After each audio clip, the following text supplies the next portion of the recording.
Moi, Marine Fatoumata Colette Camara, première boxeuse olympique du Mali et représentante de la Fédération malienne de boxe, je prends la parole en tant que fille du Mali et témoin de notre potentiel collectif. Parce que le sport, au Mali, ce n'est pas qu'une question de performance, c'est une question de dignité, de transmission et d'espérance. Nous sommes réunis ici, athlètes venus de divers horizons, unis par une même passion, une même ambition, progresser, se dépasser et rêver grand. Ce camp n'est pas seulement une opportunité d'amélioration technique et physique, c'est aussi un moment de partage, d'échange interculturel et de renforcement de l'esprit sportif. En effet, l'excellence ne peut naître que d'une vision collective. Elle exige que nous nous regardions en face, que nous ayons le courage de réinventer nos manières de former, d'accompagner et de soutenir. Et c'est dans ce cadre que s'inscrit le projet Vision Olympiade 2028.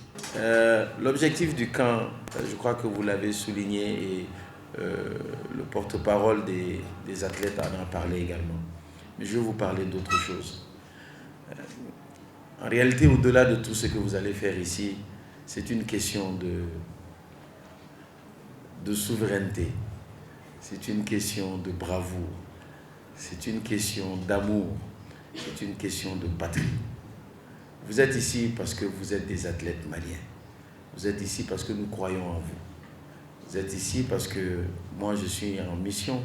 C'est une instruction qu'on m'a donnée, c'est de m'assurer à ce que vous puissiez être dans les meilleures conditions pour continuer à faire briller le drapeau malien. Lorsque nous donnons l'exercice de donner des fois le drapeau malien aux sportifs, en réalité le drapeau est porté par les soldats. Aujourd'hui nous avons des jeunes comme vous qui sont en train de défendre la patrie quelque part à travers le pays et qui sont en train de mourir pour nous, pour que nous soyons dans les meilleures conditions. Mais vous êtes aussi des soldats. Des soldats parce que quand vous sortez d'ici et que vous partez au nom du pays, on oublie vos noms. On oublie que vous vous appelez Marine, on oublie que vous vous appelez Ousmane ou Ali. Vous devenez les Maliens. Tout ce que vous posez comme acte, vous êtes les Maliens. Tout ce qui est dit, on dit c'est le Mali qui l'a dit. C'est pour cela qu'on vous donne le drapeau. C'est pour cela que vous vous battez pour nous. Et c'est pour cela que nous devons mettre tous les moyens, nous, le Comité national olympique, les fédérations, avec le département, nous devons mettre tous nos moyens, tous nos efforts pour que vous soyez dans les meilleures conditions. Nous n'avons pas tous les moyens, nous n'avons pas toutes les ressources, mais nous devons vous montrer que nous devons tout faire pour que vous puissiez réussir. Parce que lorsque le drapeau brille, lorsque vous gagnez, en réalité vous êtes satisfait individuellement. Mais ce que vous ne savez pas, c'est que vous transférez des émotions. Vous envoyez des émotions dans la population. Lorsqu'une équipe gagne, peu importe la discipline, lorsque les Maliens sont contents, c'est une stabilité pour nous. C'est de la joie que vous procurez. Aucune somme au monde ne peut procurer cela. Lorsque les gens sont contents parce que le Mali a gagné, peu importe le montant que vous puissiez être le plus riche du monde, vous ne pouvez pas rendre les gens heureux comme le sport le fait. Donc quand vous partez pour nous, vous êtes des soldats, vous allez vous battre au nom du pays. Il s'agit d'un combat qui se fait dans la discipline, dans le fair play.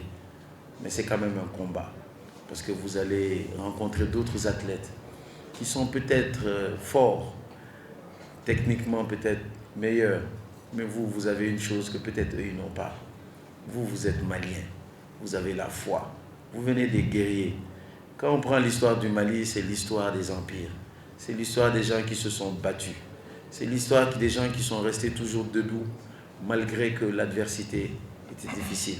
Et c'est ce que nous vivons aujourd'hui.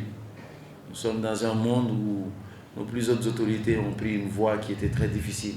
Ce n'était pas la voie la plus facile, parce qu'ils auraient pu tout simplement négocier. Ils ont décidé de dire non, ils ont décidé de prendre un cap. Et c'est la même chose qu'on en demande de vous.